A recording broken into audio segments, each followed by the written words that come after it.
Hi there, everybody. Welcome to our 7th edition of the ballandnerd.com podcast. I'm your host, Daniel, and with me today I have Ian, What's going on? Nathan, What's up? Zach, Yeah. and Kevin.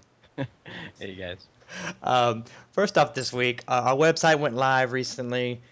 We got some articles coming out on that, and we're making some changes. We had an issue with it, so we went live actually before we were planned on it, but make sure you check that out. We have some products that we're recommending. You can check out different games. We're going to have some different technology gadgets, devices, such like keyboard, mouse, mice, and stuff like that. Check that out. We still have, as of right now, you have 2 days to subscribe to our contest. Make sure you subscribe to us on Twitter and on YouTube. If you do both of those, you have to do both. That's the important part. You can't just do just one and not the other. If you do both, you're automatically entered into a free Diablo 3 giveaway. No strings attached. Just win the game. Easy. Make sure you also check us out on Twitter and Facebook on our at ballandnerd.com of those sites, because we have lots of information on those. So let's go ahead and jump into the game information for this week. First off, in League of Legends, this week hadn't been too much news coming out. Nothing really major announcements. But spectator mode was this past patch, and I've been doing it this week. I really like how you can spectate your friends, because sometimes if I'm sitting here by myself and I don't want to play right now, or say I have to leave in 15 minutes, which games don't last 15 minutes. I watch somebody for a few minutes that I know, which is cool, and then I'll take off and leave. Zach and Kevin, you guys are on the Riders of Brohan. You guys are on the fives team. What do you guys think about the spectator mode? Zach, go first. I love it. I have a lot of fun. I control my friend's dream and stuff, and there's a lot of room for improvement there. I've already taken advantage of it. I've watched a few games that my top has been playing and said, this is stuff I can see you're doing wrong and you're dying and losing because of it, and you'd even do it in our games, and now I can see it. There's actually been a lot of feedback from the community as well about how to improve it, and I think if Riot takes a look at a lot of the forums and the Reddits, they can see a lot of good ideas. As it is right now, there's still some room for cheating. For example, if you have a friend spectating, you can very easily get Baron and Dragon timers, despite you not even having any vision on it. So there's still a little room for exploit. I think they need to probably increase the delay so that kind of stuff can't happen.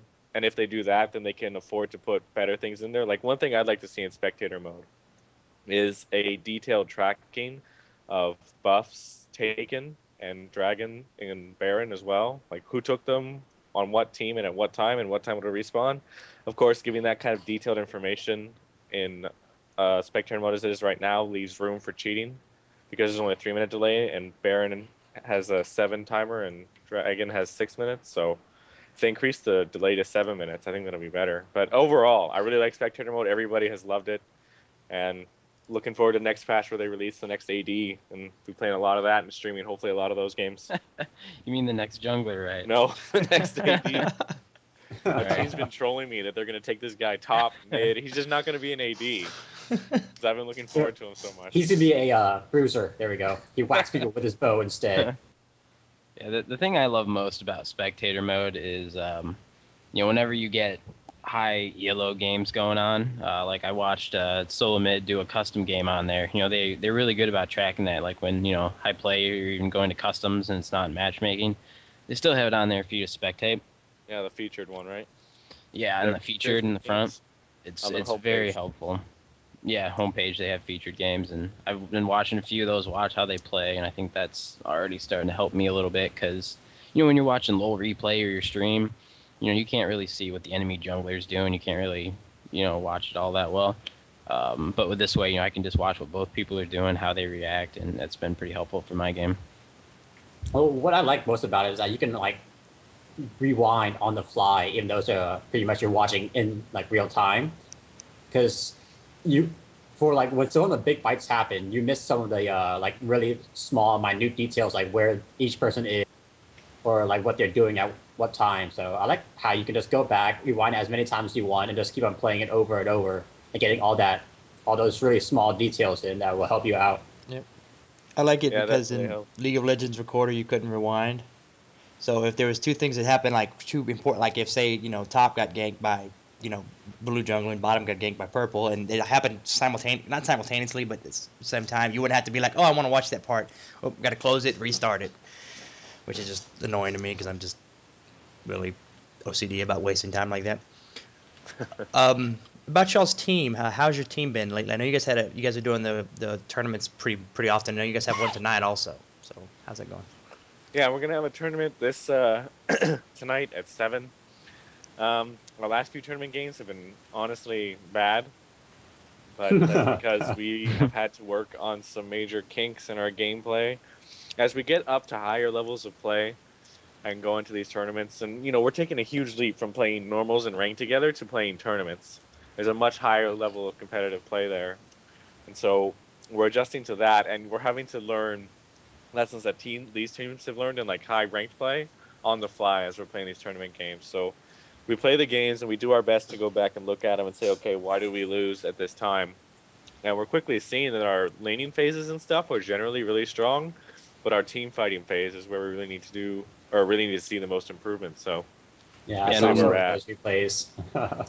And when we play a good game though, I mean it's phenomenal. When everyone's on top of their game and everything just comes together, it's like watching pros almost. I go back in the replay and there's a few games where it's like wow, we just rolled those guys and they weren't Yeah. bad. We've had So the potential is there. beating like 1,500 ranked 5 teams in 20 minutes, and it's like 15-0, and we can sit there and troll them because we're so far ahead just because we've been playing so well. That's the best part. So we all have potential. It's just getting it down. Yeah, the other day I watched you guys, and you guys were just playing some troll game, getting your ass kicked. Did you guys play like an all Yordle game or something? I think Kevin was jungling Heimerdinger. I think that's what it was. Which I think Yep. is funny. I think his jungle's funny just because of his turrets. You just leave him there. Yeah, we'll do those troll games every now and then. Yeah, that was Just fun. stay tuned. We'll get a Bushes of Death game in here pretty soon. Oh man. Okay, AP. moving on England, to a little bit of the World of Warcraft Mr. Pandaria this week. There's been some, not necessarily this week. Lately, there's been some of the tier sets that they've been showing. They have different ones. They've always had the PvP sets, and they've had the PvE sets. I think it's tier 13 or 14 right now. I'm not sure what's going to be the first tier in Mr. Pandaria for the PvE, but they also have challenge mode sets now. So there's this challenge mode that they're coming out with. If you do, it's like a time trial for these dungeons. If you complete them in a certain amount of time, somehow you're going to be able to acquire these tier sets. Some of the sets, of course, always look good. Some of them always look bad. Usually the warrior sets look pretty good, but one of them, I think it's the warrior tier set for this coming this tier isn't very good. So I think they're kind of lost. Like they're not really. There's not a theme right now. Like back in like the Firelands tier all kind of had a theme. I didn't like most of it, but the theme it at least had a theme. It had the fire theme, almost everything. I think the Paladin tier had some fire on it. The Warrior tier, even the Warlock tier had spiders on it because there was a spider boss. I know that was your favorite tier, Ian. Yeah. Then you quit before I even got to Hey. raid with you guys. Just saying, Dude. like, get in, get out, get on with your life. Yeah, get in, get out, start working on the legendary. You know, and just completely restart. Stay top DPS Top. for as long as you can, and then when you're past your prime, you just. Yeah, right. Somebody starts to Leave. beat you because they get gear, and you just get mad and leave.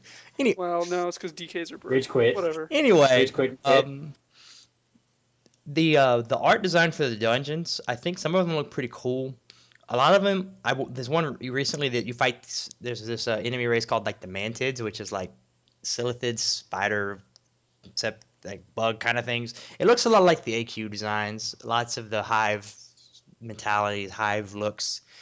And there's lots of course, since it's the Mist Pandaria with the Pandarians, it has a lot of the Asian culture influenced in. I'm sure Nathan could help us on some of that, but that was a joke. Ha, ha, ha.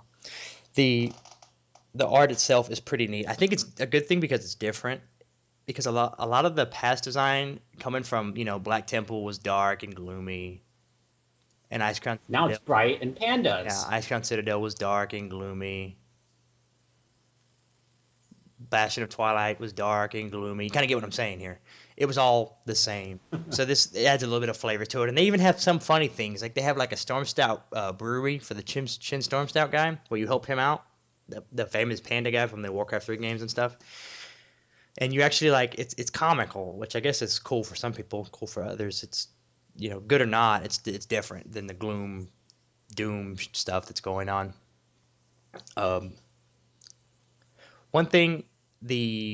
One interesting part is I don't know if did you guys hear like months ago about the whole Garrosh being taken down as war chief thing? Yep.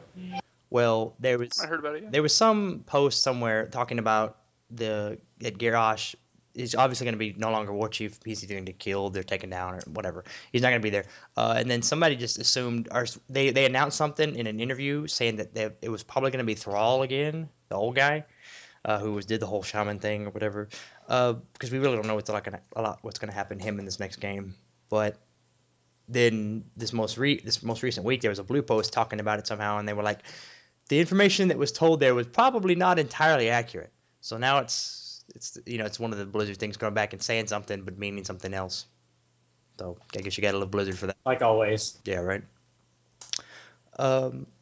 Moving on from the World of Warcraft this week, since there wasn't too much information going on, there's a lot of stuff on that game where they'll change some class things and then they'll change it right back. The spell reflect was a 30-second cooldown, they dropped it to a 15, now it's back to a 30. So if we announce much stuff this week, chances are next week it's going to be completely different. So let's move on to some Diablo 3 stuff, since that Diablo 3 comes out in 10 days as of right now. Super stoked. So I can barely study for finals because all I can do is think about this game, and wow, it's not even out yet. I'm not even kidding. Like I can't study for finals because thinking about this game. So let's go through a couple things we're going to talk about Inferno difficulty a little bit more in depth. We're talking about what they're actually doing right now waiting for the game to come out, the real money auction house a little bit, and the secret cow level. So, what is that? Is somebody killing the bug? Somebody's shaving. This is not the bathroom, guys. It's like Zach's shaving his pubes. Okay. So let's talk about Inferno difficulty. Inferno difficulty is going to be tiered, actually. So you're going to have to spend quite a bit of time, just in hell farming before you can even step into Inferno difficulty. And you're really going to need to kind of make sure you have a decent item set, as well as you have your skill build really set for what you want. And you're going to be able to survive, basically. So that's going to be, there's going to be a little bit more time in, I guess, the hell difficulty before you can even get into Inferno. There is no real character customization. This is kind of a side note, but so a lot of people were saying on the forums oh, well, we'll just change the way our face looks or our hair looks, but you're going to be covered in armor because you're fighting demons. It doesn't make sense that you'd want to see your tattoo on your arm because it's exposed. And also, this is going to be top down, so you really can't even see your face anyway. Yeah, so Blizzard just said it's been like that for almost any game where you do that stuff. Exactly, it wasn't really an important element, so they didn't add for that. Also, so in the interim, I guess, of them working on the game before it comes out, all they're really doing is doing stability tweaks. So it's server side issues that they're working on, getting drivers compatible with the game, et cetera, et cetera. There is going to be a day one patch, pretty much guaranteed, with some of these new things. It shouldn't be too big, but it should take care of most of those issues. A few tiny little things about Inferno. The co-op difficulty for Inferno has been stated to be much more difficult than any co-op difficulty in Diablo 2, even at a lower level.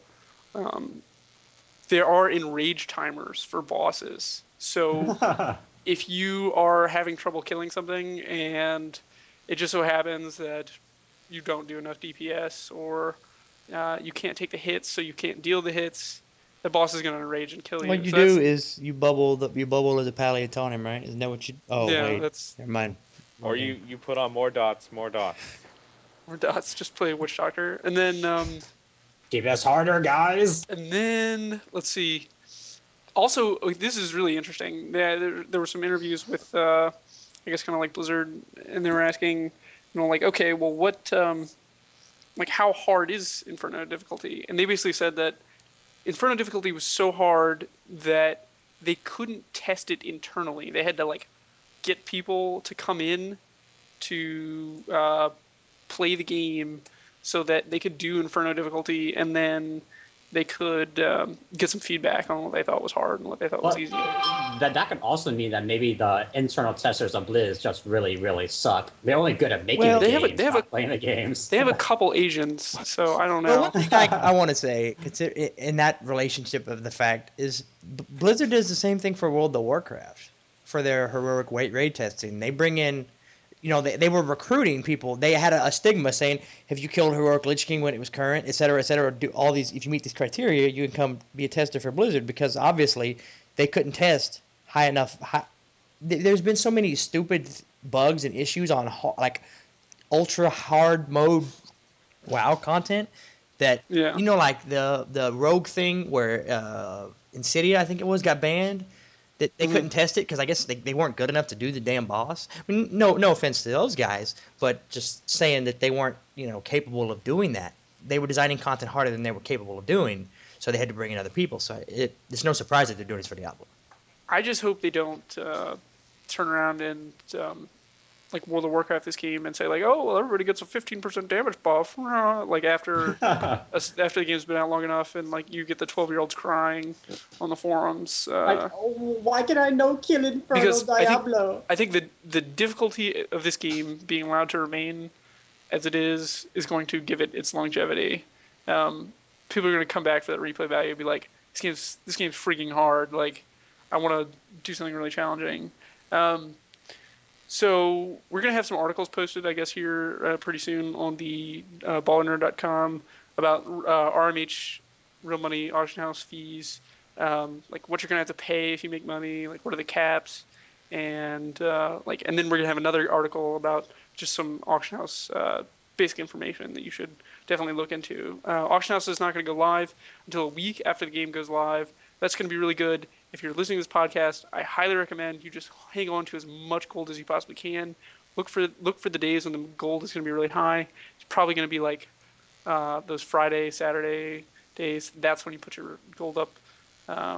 There was mention of a secret cow level, or at least some sort of huge Easter egg. My cousins! Some really big Easter egg in the game. So I'm sure we're going to hear about that pretty soon. Maybe something like fish or something, like secret fish level. Something cheap. Secret fish level. No, I think it's going to be zombie. It's going to be like Magikarp running around with pole arms. It's like Magikarp.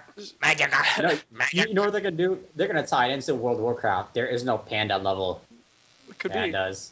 Be. If I had to guess, now. Just leave. If I had to guess, it's going to be they're going to take something from the Book of Cain and make some sort of link between that, because a ton of what we're seeing from Diablo 3 as far as these kind of like early trailers and kind of like TV spots have been like hugely cited within the Book of Cain. So I would definitely check that out. I haven't checked it out, but I've read a ton on the forums, and looks pretty interesting. Also, one more thing about the Real Money Auction House, and I'll let you guys go. It's there's a $250 cap on anything that you make. So you can like only sell an item for $250, like maximum, but that's flexible. They said they might change it. So, I mean, that's still like you sell one item for $250. That's pretty good. I also heard that you could only have a max amount of money in your Blizzard bucks for $250. So you will kind of be limited only one item at max price at a time. Otherwise, you'll go overboard. Yeah, and you might lose that money. But it seems like you should want to just like put it in your PayPal anyway, because whatever, you can just buy the Blizzard items. They're gonna keep it small scale. It'll be like millionaires. Just guys making 100,000 a year or something, like doing this. They're just sitting back. It's gonna be like a mafia thing. Like it's gonna be fat. Give me your item or I shoot you. Not Fat Tony. It's gonna be Fat Ian. He's gonna be sitting behind a desk with bodyguards and be like, listen, if you want the Storm Shield, One of the- You're gonna one have of to the do things- something for me. One of the things that is interesting, actually, is about the fact that even though there is going to be a market for the items in game, there is going to develop the secondary market, which will probably drive prices in the primary market down.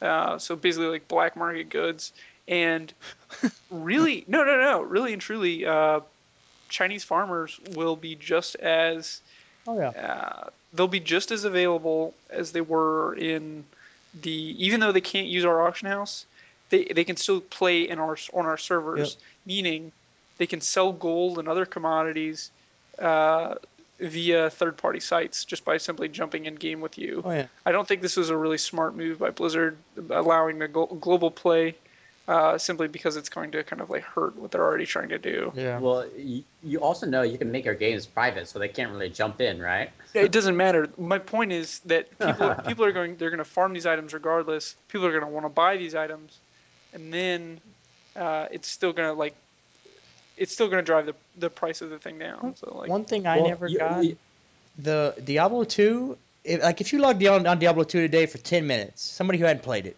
you're going to get spammed with hundreds of whispers, hundreds of ads. Do people actually buy stuff for Diablo 2? yes, Probably. Yeah. Yeah. Why? Because You'll be it's surprised. so easy to get. I mean, I understand it's like you get a character from 1 to 70 in fucking 4 hours. Get some gear, go farm some stuff.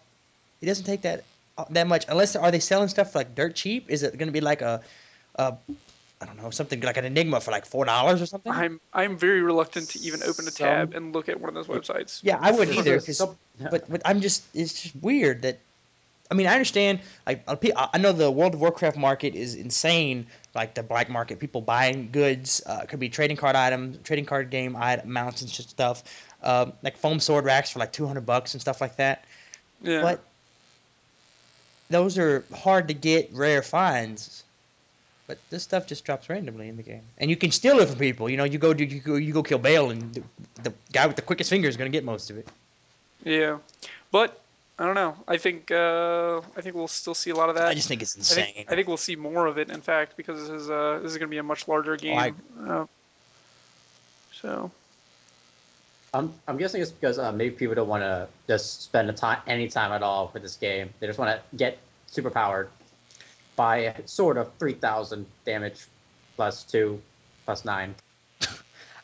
I read some funny forum post about people. Somebody said like there was like 7 or 8 people who were agreeing with this, saying like League of Legends is going to die when Diablo 3 comes out, which made me laugh hysterically yeah, because they're completely separate games. Like they're top Yeah. down, like you look from a third party view, but hmm I don't know, just like It's kind of like saying League of Legends will die when RuneScape comes out. It's like, okay, Yeah. like nobody cares. There's a totally different target audience. dude, they updated the graphics though. and Seriously, like they're freaking Ian, is that ridiculous. what you're playing now, bro? Is that what you quit WoW for? yeah, RuneScape. that's what it did. he, Free to play. he quit it for RuneScape. Damn you, RuneScape! Damn you! The graphics Your are good graphics. much improved. I mean, like I remember when this game first came out. You know, this game basically came out like RuneScape basically came out during the same time World of Warcraft did, right? I don't know. I've never played. 2001. I've had better things to do with my time. Well, you clearly have not played RuneScape You clearly very not well. play World of Warcraft very well. Yeah, well. Anyway, let's move on from the Diablo 3 information. Well, we were talking about RuneScape, but Yeah, let's move on. Hey now. RuneScape is amazing. I played it when I was in 6th grade. Feature, That was so good. feature RuneScape next week, then we'll talk about it. Deal? all right, okay, all right. Next week, what's going to happen is next Saturday is going to be the 12th, right? And then, what is it, the 15th? It's Blizzard. It's going to be a Tuesday, so the game's going to come out on Tuesday. So that's when. Make sure you guys are checking back here. We're going to be doing some Mountain Dew filled 24-hour gameplays of Diablo 3.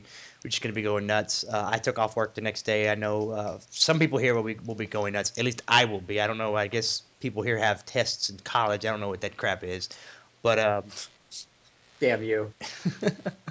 so we are going to have lots of information about that. I'll be whoever is playing Diablo 3 for that long. I know I will be. We'll be streaming it live, so make sure you keep checking back in between your gameplay. Maybe we'll hop in game with you if you guys want to be on the stream. Just check it out. We'll have a good time.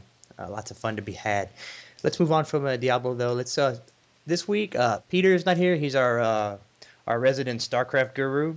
He is busy with finals as well since it is that time of the year. So this week we're going to talk a little bit about Guild Wars instead. Guild Wars 2, as a matter of fact. I know a lot of you guys haven't. Does anybody here have any news about it? Has anybody followed anything about Guild Wars 2? I've been watching a few of the little streams here and there on Twitch. Actually, gameplay looks pretty good. Not too impressed with the graphics. It feels just kind of like an update of the other one. It definitely looks like the PvP though has been just incredibly improved. There was like this group of like 40 people like sieging this huge bastion, and it was freaking epic because there were seriously like ballistas just like dropping shit just like on these people, and like this guy was giving like raid commands to their people that are like, we gotta get away, and just like you're just like seeing people die like left and right. It was pretty epic. So I guess that was World v World. That'd be WW, yep. Actually, Yeah. what that is, it's going to be 3 squads going up against each other through 3 worlds, up to 125 players each. That's how big it's going to be. Oh, jeez. And it wasn't. I mean, based on this guy's connection was pretty good. It wasn't lagging. It was kind of weird though because you would have like these kind of like mobs of people attacking people that would stray out a little too far from like their own group or world area, and it would take quite a while for like a group of like 20 people to kill one person, which was just kind of strange. They should have like died instantly. Yeah. And One of the criticisms I They're read. demigods, that's why. One of the criticisms I read was the spawn points. Like if you died, if you guys were way far up in the action and you died, the spawn point didn't scale. Like imagine doing Alterac Valley. I know at least 2 of you guys have done Alterac Valley here before. And you know how you can take different points, different graveyards of sorts. Because I'm just saying that because it's a very long map and people associate Worlds versus Worlds, since it's such a major thing, with old school Alterac Valley, how it would take, games would take 8 hours to do. And people would just be like, fuck, I can't do this anymore, and they would just leave. Because they were so epic in scale.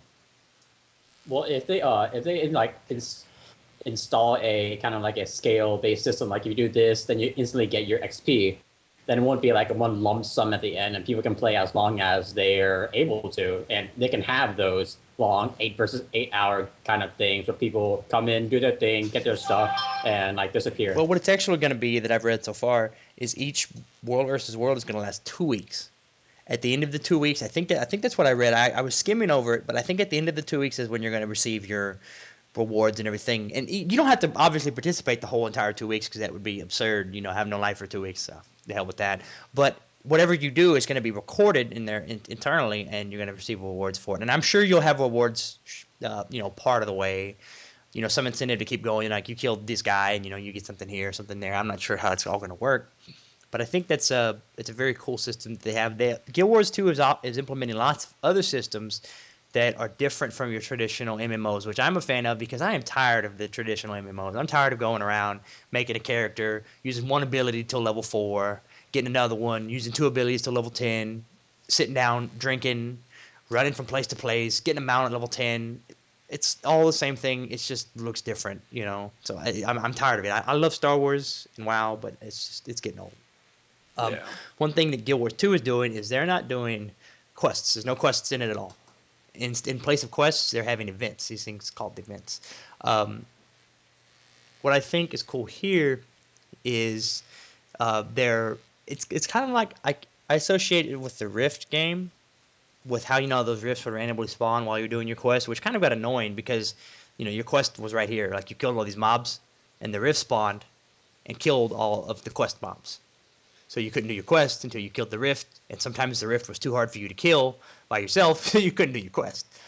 And you just quit the game. Oh yeah. I just log off for a little while, and then eventually it'll reset because eventually if it got so bad it could take over the whole town. Your town was dead for a little while. But usually people would come back in at that point and do it. But so I like the random changing of events that's going to happen, not the straight up just do this quest. We have it all memorized. One major part that I think is different, and it could be good or bad. I want y'all's opinion on it since some of you guys have played MMOs. The start of Guild Wars 2, when you create a character, you fill out like a biography of sorts, a bio. I'd troll the shit out of that thing. Well, no, it's not like a bio, like an RP bio. No, none of that. None of Unfortunate's bio. It's like you select like your background, and based on what you choose, your first 10 or so hours of the gameplay will be different. Like if me and you both make a human monk or whatever, we make a human with one character, but we choose different choices, we'll start in different areas. And your game. You are a church pedophile. So it's you must go molest 6 children. Man, before you come can on, go to dude, the next get that area. out of here. Yeah. So it's kind of like a Mass Effect 2, just kind of like different. I mean, you're like in a different physical location, but there's different. I mean, there's different dialogue as well, but I guess that's kind of like the spin they're taking on it. I wonder how it plays into like the mid and end game, but I mean that's kind of cool. Yeah, but sure, I would hope, ideally, I would hope at one point you end up, you know, say you all start at the bottom at this dot, and all the paths diverge in different directions and fans out, but eventually it's all got to come back together at some point, because this is an MMO group game. Like if me and you were gonna make a character like together and we wanted to level together, we'd have to pick the same choices, I assume. You know, we'd have to both pick, our dad was a fucking thief and our mother was a tramp, and we sold crack as babies. We'd all have to be together doing what we're doing to be able to play together. So, and I don't know how much of an effect that's going to have on in-game, because why would I want to make choices that affect the way the end of the game ends just because I want the first 10 hours or so of my actual gameplay to be played with somebody else? So I don't know how that's going to work. But different, which I like. I like a little bit of difference in my MMOs, and not just level up, good gear. Not just another WoW clone. I'm tired of WoW clones. If I wanted to play WoW clones, I'd play WoW. Yeah. You probably will once Mists of Pandaria comes out. I'll try it probably, maybe. I know once my annual pass runs out, that's going to be in like October, so Mists of Pandaria will be out by then, I assume. So we'll see what goes on from there. Anyway, Guild Wars 2 also removes like the need for parties. That's what they said. That's what their thing was that I read. But the part, like it's like certain games like DCUO. That's one of the ones I played, and different MMOs where if you're in the same area and you at least put hits in on this guy, you'll get credit for the kill. Whereas you used to have to, like in World of Warcraft, you'd have to party to be able to get these. And some guy would go around and tag a bunch of these mobs you had to kill, and he'd get credit for them all, and you wouldn't get anything. Is it like a percent thing now? Is it like based on damage? I don't know if it's a. I think it's just being in the area. I'm sure it's got to be something. I'm sure you have to at least hit them, because if you're just in the area, you could just put somebody on follow and somebody could level you up. Yeah. Yeah. Well, either way, even if you have to hit it just once, people will just be going around tossing one spell and everything, and then let someone else kill it. That's just like what it used to be, except you'd have to be the first one to do it. So it's similar, same difference. Pretty much just reversed. But there was gonna be parties, of course. I think the parties in Guild Wars 2 are like 5 players or something like that. But there's no like standard roles in Guild Wars. Like every class has its own like spell that can heal them and support themselves. So you don't really have to. You don't have to like have a healer like that one poor son of a bitch, who's gotta play the priest, or that guy in League of Legends to support in a solo queue because he's the last pick, or something like that. Everybody can kind of support themselves. But the last thing I want to cover on it is I read that there's no high level raid content yet. There's going to be like a dynamic scaler that's the random event content that's going to be created is going to be higher. It's going to create random events, but at a higher level of difficulty. I don't know how difficult it's going to be. It might be Ian Reynolds' version of difficult, which is just make you want to just like bash your head against the wall. Or it might be Hello Kitty Online, which is Nathan. Yeah. I'm not really sure. My version of fun, right there. That's right. Get credit for everything, doing nothing. making cookies. Moving on from Guild Wars this week, we'll check back with that. The beta is in effect right now, though, so we'll come back with some more information on that soon. Under our last topic of miscellaneous games that we've played this week, Nathan has played a video game called Sanctum this week. It had its the weekend, I believe, is what it was, right? Yeah, they're having a free weekend on Steam, where it's free to play, and you can just download the game, and you have the entire game open for you. So you can pretty much play as much as you want, and if you like it, you can buy it. But the thing is, the game isn't all that fun if you're playing by yourself. So you might want to have a few friends. It's kind of a tower defense kind of shoot 'em up game where you build towers from a top-down view, and then you can go in a first-person view and actually use rifles, rocket launchers, sniper rifles, those kind of things to actually kill little denizens that are trying to get through your maze. But it's a pretty decent game. It's just better if you have friends to play with. So is it just like straight up tower defense, like you guys versus some AI? Yeah, basically you build towers, then a computer-controlled AI just spawns mobs and runs through your towers. Yeah, throws guys and tries to kill some little weird orb at the end. But, it's a nice time waster, even if it's not that great playing by yourself. Yep. It's pretty fun though. Do you mean but you should go play when you mean playing by yourself? Like, how's the group play system work there? Like, say if you played by yourself, and say this guy would the computer would spawn waves of 10 guys coming at you, say this wave. But if it was me and you playing together, would it spawn more? Do you know? Yep. Okay, so it would spawn more. Yeah, spawn more, and they'll have a little bit more health. Scale for the group difficulty. Yeah. Yeah. I see. So that Sanctum free to play this weekend. Check it out. Play with your friends, obviously, because playing by yourself sucks. That's what he said. Yep. It's also really cheap right now. It's $2.50 instead of $10. Oh, $2.50. So that's like $2.50. I was like, yeah. $3.50. Yeah, right. Moving on to the last game this week. This past week on Tuesday night, I covered some DCUO, which is the DC Universe Online game. I've played a lot of it. I played it in the past for probably 2 or 3 months straight. I got a guy to max level. I got him level 30. Did some got a little bit of gear. Never really made it to the end game. Never made it to the hard alerts, which is what they call, which was WoW's version of heroic dungeons, which is what you guys like, hard heroic dungeons, not like easy mode useless. Not like nowadays heroics, like BC heroics, which is cool because they have a level of difficulty. I like this game over other games. It's free to play, which is a big incentive. It's the only reason I really played it. It was it had a subscription model. It still does, but it had a subscription only model, which I wasn't sold on it because I was like, well, it looks cool, but I don't want to pay $15 a month for it. That's how a lot of people were, though. I know the first week of them going free to play, which I think was February of this. No, not last year. February of. No, that was September of last year. Excuse me for my wrong dates. It was their servers couldn't hold the amount of people that they initially came on with. There was a large influx of people right at the beginning, which I'm sure some of them have dropped off. Some of them might have joined. I like their cash shop system though. Their model is basically they have 3 levels of tier. Like the play your game your way. That's their selling point on most free to play games nowadays. There's the free to play model, which you can play the game. You can't receive mail. You have a cash limit. Like you can have $2,000 on you at some point, which cash is it's it's not really that major.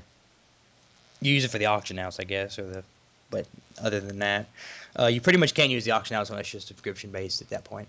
And then there's a premium level, which the way you become premium is you buy anything at all from the store. I think if you spend if you buy buy a hat, you buy a hat to make look on your character, you become premium forever, permanently.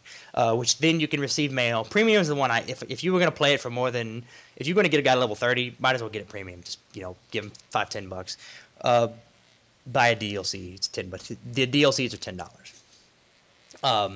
So you can have a higher level of cash. Their cash system in that game, the way it works is right now I think my cash total is say $3,000. Anything over that goes into this escrow account, which is basically haha, you can't touch this money because you're not subscription. But you can actually buy items from the cash shop that will let you withdraw from that, or you can just play the game right. Like as you're leveling up, like if I start to get towards the $2,000 limit, I just go repair my gear. I buy some potion things and maybe some new gear to look cool, and then sell a bunch of my stuff in my bags and get right back up to it. So there's a way to kind of gimmick the system, which is fun for me. And then there's obviously the legendary level, which is subscription. You pay $15 a month and you get everything. When the DLC comes out, you get it for free. You have unlimited amounts of gold. You can create leagues with your guilds in that game. All this cool stuff. But who wants to do that? Unless I was doing it, playing every day, I wouldn't do it. Yeah. I like the DLCs. I like the way they do the DLCs. Every quarter, they come out with a new DLC. The first one they had was the Green Lantern, the Fight for the Light, or something like that. They came out with the Green Lantern power sets, and they did every time they do it, they do like a new dungeon and a raid, which is the dungeons are called the alerts. I think they're called operations, the raids, or something like that. And then so every patch they have new stuff like that. Every DLC, the second DLC that they came out with, and these are all $10, mind you, and you buy them once and you got them forever. And then the second one was like the electricity power set, like the Flash has, which has like a healing power. And then the most recent one was like an Earth power set, and it still came out with all kinds of stuff. So if you're a fan of that game, or if you're a fan of like the reason I did it is because the Avengers movie came out this past Friday. If you like superheroes, the Superman, Batman, whatever, it doesn't matter if it's DC or Marvel, whatever. It's a cool game to check out. It's free to play, free to download. I advise just checking it out, playing it. It's a different system than most MMO games. It does have some similarities. You kill mobs to level up and do that, and you do quests. But the system is very streamlined. The goal in that game is to get you to level 30 faster than most MMO games to get to max level. It's not as much of a grind. It's more focused on the end content and getting your character looking the way you want, and how you make your character the way you want it to be. And there's all kinds of cool stuff. One side note though, Marvel, which is the company that does Avengers, Iron Man, Thor, Hulk, that's that comic company, the more popular of the two by certain standards because of the movies they've been making. They're supposed to be having to have their own MMO game in the works. So there's gonna be lots of MMO games coming up. The Elder Scrolls has their own MMO coming up, Marvel, and all the most recent stuff coming out. So it's definitely gonna be an interesting year for games, especially if you like superheroes, even better. Ian, do you have anything else to add about the website for this week? No, just expect more articles coming up here in a bit. Things are going to be a little bit slow, probably in this next, let's say week and a half, and then after that we'll have pretty consistent game reviews and lots of information about our like tournaments and things we're going to be hosting and prizes, etc.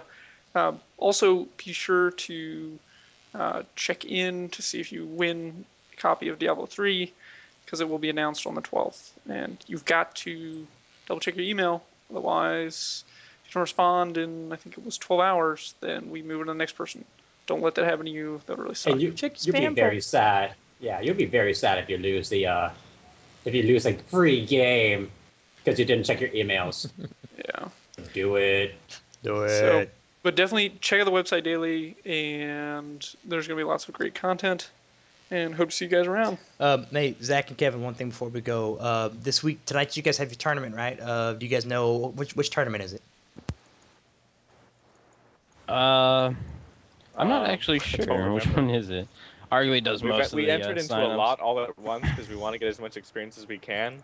And the guy that did it is our mid, and he just kind of says, here's what you have to do, here's what time you guys have to show up. Be on at 7. So I'll check us in or whatever. Yeah. Okay. So that's all we got for you.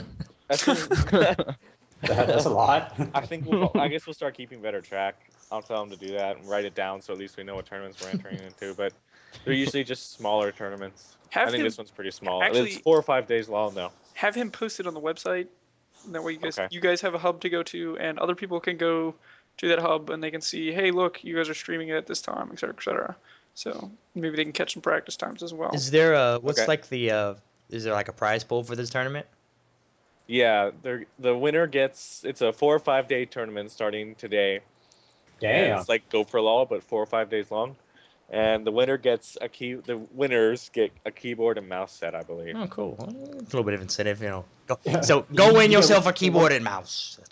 One of those flimsy Microsoft No, keyboards. the mouse and keyboards are actually pretty nice. They're It would not be like awesome if it was the Walmart fucking stuff. $12 Walmart set. Congratulations, you win You first prize. have to pay for shipping. Like, The shipping costs more than the keyboard and mouse. Oh, that would be awesome. Anyway, you guys gonna be streaming it on our Twitch channel tonight? I'm sure. Cool. So remember, check that back. Roughly 7 p.m. Central. Check it out. We'll have Zach, Kevin, and the rest of the crew playing their game, trying to win and not troll Heimerdinger Jungles. That's about it for our 7th podcast. Thanks everybody for tuning in and listening. Make sure you check us out on Facebook and Twitter. Make sure you subscribe to us on YouTube and our Twitch TV channel. Make sure you subscribe to both of those. You're automatically entered into your free Diablo 3. Make sure you check back. Our website is now live. Check out ballandnerd.com. Go there, check it out, comment, chat with us, and we'd love to talk with you guys. That's pretty much it for this week. Check back next week. Thank you guys. See you later.